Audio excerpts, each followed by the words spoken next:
Há muitos séculos, nas últimas horas da vida de Jesus, um oficial romano testemunhou eventos que transcendem as eras e desvendam mistérios ocultos nas sombras sobrenaturais que envolveram a terra. Este oficial, ao presenciar a morte de Jesus, não pôde negar a verdade que se revelava diante de seus olhos. Este homem era verdadeiramente o Filho de Deus. A narrativa final de Jesus, detalhada no livro de Marcos 15, 33 a 39, foi marcada por uma agonia profunda. Ele foi abandonado, zombado, humilhado e torturado. Na cruz, onde respirou pela última vez, algo extraordinário ocorreu. Ao meio-dia, uma escuridão total envolveu o lugar, persistindo até às 3 da tarde. Este não era um eclipse comum, pois a lua estava cheia, tornando impossível um eclipse solar. Essa escuridão, portanto, era um sinal direto de Deus. Flegon de Tralles, um historiador da época citado por Eusébio, registrou um eclipse solar estranho no 4º ano da Segunda Olimpíada. Este evento foi acompanhado por um dia que virou noite, estrelas surgindo no céu e um terremoto devastador em Bitínia. Embora Flegon tenha interpretado isso como um eclipse, no contexto bíblico, parece ter sido algo de natureza divina. O terremoto mencionado por Flegon também ressoa com o relato do terremoto que ocorreu na morte de Jesus. Este relato não é apenas um registro histórico. Ele convida a refletir sobre a reação do oficial romano à morte de Jesus e os eventos sobrenaturais que ocorreram. Revela a grandiosidade do momento e o significado que ecoa até os dias de hoje. São Cipriano adiciona um toque dramático ao descrever que o sol escondeu seus raios, recusando-se a testemunhar o crime cometido pelos homens contra seu Criador. No ápice dessa narrativa, Jesus, na escuridão, clama em aramaico: Elohim, Elohim, lama sabachthani. Meu Deus, por que me abandonaste? Marcos 15, 34. Essas palavras expressam um profundo sentimento de abandono. Mesmo na escuridão, alguns pensaram que ele chamava por Elias, ligando-o à figura messiânica.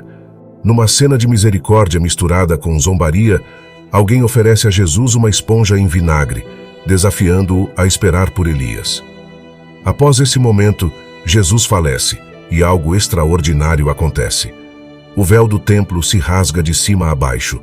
O templo possuía 2 véus, um na entrada do lugar santo e outro diante do Santo dos Santos, o coração do templo. O véu que se rasgou com a morte de Jesus estava na entrada do Santo dos Santos, simbolizando o acesso direto à presença de Deus, agora disponível a todos por meio da morte redentora de Jesus. Era a tradição dos sacerdotes, na véspera do dia da expiação, durante a oração da tarde, coincidente com a hora da morte de Jesus, abrir o véu externo para que o povo visse o lugar sagrado. Contudo, o incrível ocorreu quando, nesse momento, o véu interno se rasgou de cima a baixo. Flávio Joséfo, renomado historiador, descreveu esses véus como sendo enormes, pesados e ricamente decorados com ouro e púrpura. A ruptura desses véus simbolizava não apenas a revelação por Cristo da antiga forma de adoração, mas também indicava que o caminho para Deus estava agora aberto não apenas para os judeus, mas para todos, graças ao sacrifício de Cristo. A ruptura do véu simbolizava algo monumental. O caminho para o céu estava agora desimpedido devido à morte do Senhor. Como a frase sugere, ao superar a dureza da morte, Jesus abriu o reino dos céus para todos os crentes. Antes de Cristo, parecia que o céu estava fechado para nós, mas com sua morte, aquele véu foi rasgado e o caminho foi franqueado. Em Marcos 15, 39, testemunhamos a reação do centurião, responsável pela execução, ao ver Jesus morrer. Diante dessa cena impactante, ele teve uma profunda realização. Certamente, aquele homem era o Filho de Deus. Esse centurião, habituado a supervisionar execuções, percebeu algo singular na maneira como Jesus enfrentou a morte. Observou a calma e a dignidade de Jesus, ouviu suas últimas palavras e testemunhou seu último grito, intenso e inesperado. Tudo isso levou o centurião a reconhecer em Jesus algo além de um simples homem. Esses poucos versículos de Marcos nos proporcionam uma narrativa intensa, repleta de momentos singulares. O oficial romano, testemunha da morte de Jesus, acabou por reconhecer a verdadeira identidade de Jesus. Aquele que iniciara seu ministério de maneira discreta, revelava agora sua verdadeira essência para todos. O centurião que comandava os soldados naquele dia pode ter participado das zombarias ou ordenado que Simão de Cirene auxiliasse no carregamento da cruz. Para ele, poderia ter sido apenas mais um dia de trabalho, supervisionando uma execução. No entanto, algo em Jesus capturou sua atenção. Poderia ter sido a coragem de Jesus diante dos poderes do mundo, suas palavras de amor na cruz, a misteriosa escuridão que cobriu a terra ou o rasgar do véu do templo. Talvez tenha sido algo que Jesus transmitiu durante esses momentos cruciais. Naquele instante, enquanto observava o corpo inerte de Jesus na cruz, o centurião pode ter ficado ali parado, com os olhos arregalados, formando em sua mente as palavras: certamente esse homem era o Filho de Deus. Que pensamento incrível para um oficial romano! Se os líderes religiosos tivessem ouvido isso, certamente ficariam boquiabertos. Eles haviam persuadido Roma a executar Jesus justamente por ele ter se declarado o Filho de Deus. Afinal, reconhecer Jesus como o Filho de Deus enquanto ele estava vivo é uma coisa. Pedro fez isso em Marcos 8, 29 e 30, declarando: Tu és o Cristo. No entanto, aceitá-lo como Filho de Deus após a ressurreição é outra história. Muitos passaram a acreditar nisso depois, mas perceber Jesus como o Filho de Deus quando ele está morto e toda a esperança parece ter se esvaído, esse oficial romano pode ter sido o único a fazê-lo. Quanto ao destino desse centurião, não podemos ter certeza.